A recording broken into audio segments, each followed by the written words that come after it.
ಚಾಮರಾಜನಗರ ಲೋಕಸಭಾ ಕ್ಷೇತ್ರದ ಕಾಂಗ್ರೆಸ್ ಅಭ್ಯರ್ಥಿಯಾದ ಸುನಿಲ್ ಬೋಸ್ ಅವರು ಇಂದು ಯಳಂದೂರು ಪಟ್ಟಣದಲ್ಲಿ ಭರ್ಜರಿ ರೋಡ್ ಶೋ ನಡೆಸಿ ಪಟ್ಟಣದ ನಾಡ ಮೇಗಲಮ್ಮ ದೇವಾಲಯದಿಂದ ಜೂನಿಯರ್ ಕಾಲೇಜು ಮೈದಾನದವರೆಗೆ ಅಪಾರ ಕಾಂಗ್ರೆಸ್ ಕಾರ್ಯಕರ್ತರ ಜೊತೆ ಸೇರಿ ಮತಯಾಚನೆ ಮಾಡಿದರು.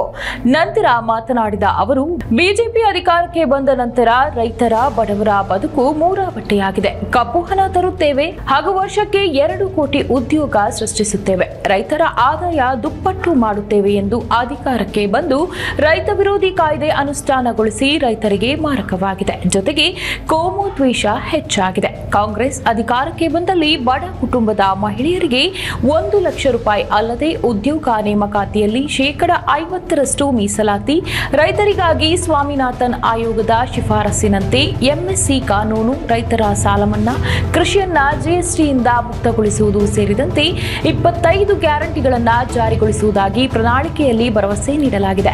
ಹಾಗೂ ನುಡಿದಂತೆ ನಡೆದ ಸಿದ್ದರಾಮಯ್ಯ ನೇತೃತ್ವದ ಕಾಂಗ್ರೆಸ್ ಸರ್ಕಾರಕ್ಕೆ ಶಕ್ತಿ ತುಂಬಲು ಮತ್ತು ದಿವಂಗತ ಧ್ರುವ ನಾರಾಯಣ್ ಅವರ ಆತ್ಮಕ್ಕೆ ಶಾಂತಿ ಸಿಗಲು ಕಾಂಗ್ರೆಸ್ ಸಾಧನೆಯನ್ನ ಮನೆ ಮನೆಗೆ ತಿಳಿಸಿ ಹೆಚ್ಚಿನ ಮತಗಳನ್ನು ಕೊಡಿಸಿ ಗೆಲ್ಲಿಸಬೇಕೆಂದು ಮನವಿ ಮಾಡಿದರು.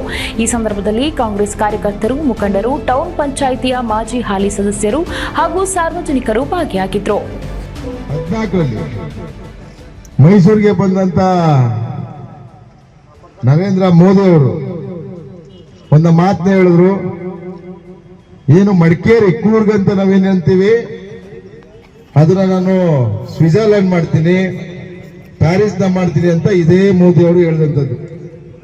ತಮಗೆ ಸಣ್ಣ ಉದಾಹರಣೆ ಕೊಡ್ತಾರಂಥದ್ದು. ಈಗ ಮೊನ್ನೆ ಕೂಡ ಬಂದಿದ್ರು ಮೈಸೂರಿಗೆ, ಏನು 10 ವರ್ಷದ ಹಿಂದೆ ಹೇಳಿದ್ರು ಅದನ್ನ ಮತ್ತೆ ಭಾಷಣದಲ್ಲಿ ಪ್ರಸ್ತಾವ ಮಾಡಿದ್ದಾರೆ. ನಿಮ್ಮ ಮಡಿಕೇರಿಯನ್ನ, ಕೂರ್ಗನ್ನ ಒಂದೊಳ್ಳೆ ಪ್ರವಾಸೋದ್ಯಮ ಕೇಂದ್ರವಾಗಿ ನಾನು ಅಭಿವೃದ್ಧಿ ಮಾಡ್ತೀನಿ ಅಂತ. ಇಲ್ಲಿಗೆ ಅರ್ಥ ಮಾಡ್ಕೊಳ್ಳಿ, ಬರೀ ಒಂದು ಕೂರ್ಗನ್ನ ಅವರು ಅಭಿವೃದ್ಧಿ ಮಾಡಲಿಲ್ಲ ಅಂದ್ರೆ ಮತ್ತೆ ಯಾವುದಕ್ಕೆ ಅವರು ಒತ್ತನ್ನ ಕೊಡ್ತಾರೆ?